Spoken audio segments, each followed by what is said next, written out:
It's just really going to be a short one, really. Just want to talk about football managers and what's really expected of them, and certain clubs. For example, with Newcastle, as we know, Newcastle are possibly going to be going through a takeover. I mean, allegedly, Mike Ashley's accepted an offer from the Arab group. Now, don't ask me to name them. I have no idea, but they apparently are wanting to replace Rafa Benitez. Listen, a guy that's done an incredible job with basically nothing.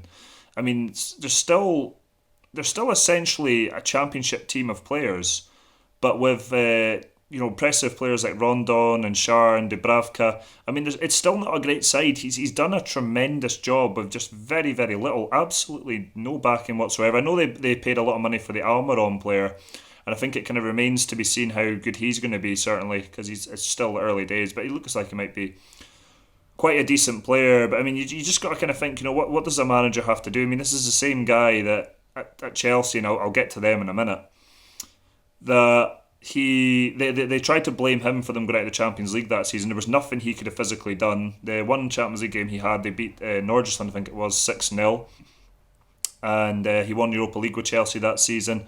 And I think they would have finished in top four that season as well, being the Champions League for the next season. And this is because this team won the Champions League the season before, and then they got rid of Di Matteo because they won it in reverse. They won the Champions League and then Europa League the next one, the next year. And obviously because of heat in the past with Benitez, when he was Liverpool manager, the Chelsea fans never took to him. But he was very professional there, did a really good job, and he wasn't given the job, and someone that could do a very good job at Chelsea. I mean, you seen what he did at Liverpool, and at Liverpool, if he would be backed and they had the money that they seem to have now, then he certainly could have done a lot more. But he did very well. I mean, they won the Champions League in 2005.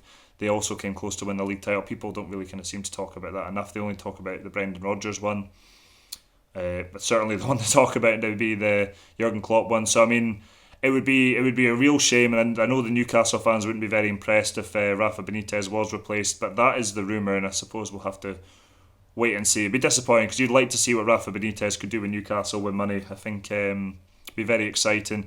The names that obviously they're looking at, Jose Mourinho and Arsene Wenger. I mean, they've had some suitable time away from the game, so listen, I would be interested to see the rebuild of Newcastle with one of those guys, but I think it would be a real shame and really unfair for Benitez. And listen, football's not fair to be replaced.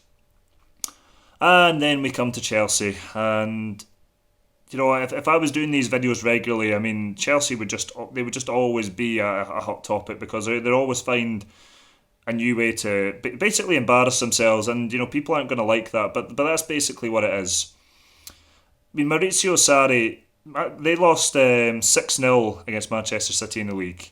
And then they played Manchester City down the line in a League Cup final. And, put a real good account of themselves, got a 0-0 draw. They did what they had to do. They actually could have won the game. They defended, and I mean, what other manager could you say has come back from a 6-0 defeat against the champions elect and then to be champions, and then champions from obviously the previous season, absolutely humbled, and then they managed to finish third in the league. That okay, that is also down to other teams dropping results. It's not like Chelsea were spectacular in the league, but let's not forget this team finished seventh last season. They won the league the season before under Conte. Before that, but they finished seventh last season. And he's made them. He's helped. Under him, they finished third, so they've done better. They've won another European trophy, 3 European trophies in 7 years, and the Chelsea fans are saying, "Oh, we won it because we're Chelsea." They probably said the same thing with Benitez. We won it because you're Chelsea. Manchester United, right? I do not like Manchester United at all, but they're a much bigger club. What did they win this season? Nothing. So what does that mean?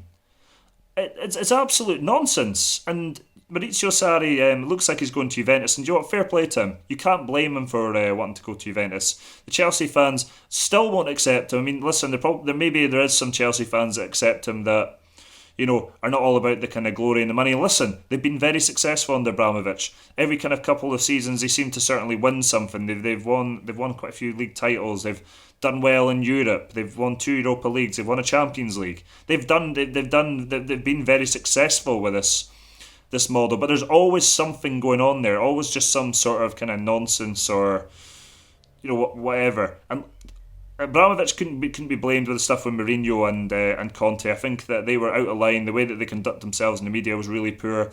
Because I do think that Abramovich wants that longevity at Chelsea. I think he's since learnt, but there's obviously a very political structure at Chelsea now, like there is at a lot of other clubs, like Real Madrid and Barcelona and the Milan clubs, and all the big clubs are very political. Manchester United are political as well, but. I mean, you finish third in the league, and there's nothing else more that they could have done in the league. Yeah, they could maybe got some more points, but nobody was touching the top two. And you win a Europa League, and that's not good enough for you.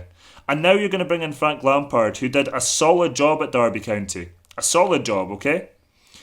And if he fails there, that's his managerial career ruined. I mean, Derby County, just like, as I've said before, they are the ultimate playoff team. They get to the playoffs, and they just don't seem to be good enough to make that next step. So I mean, he's not actually done it any better than, say, Steve McLaren was there, or some of the other previous Derby managers have got them into the playoffs. Gary Rowett, I think, was there as well. Although I don't know if that's right. I'm not sure about that. I know he was at Stoke City. I think he was at Derby. But anyway, it's absolute nonsense. It really is. Listen, Frank Lampard in the future might be ready to manage Chelsea, but I just think it's a real shame for someone that's just trying to cut his teeth in the game. And yeah, someone's going to say about Steven Gerrard. And as I said before, I'm going to do a video on the end of the Rangers season, and probably maybe shoot that over the next couple of days. But I'll upload it at a certain point, because I want to still obviously give you guys some videos to watch, even though the season's over. So I'll still try to put some stuff out there if I can. I can only work with obviously what's out there. But the thing is, when Steven Gerrard came into Rangers, and if I'll just talk about it briefly, Rangers were broken. I mean, he couldn't really have, and I'm not going to say he couldn't really have failed, but he couldn't really have done any worse. I mean, it was an embarrassment when he came in. It was that bad. The club, like Steven Gerrard said, the club was on its knees.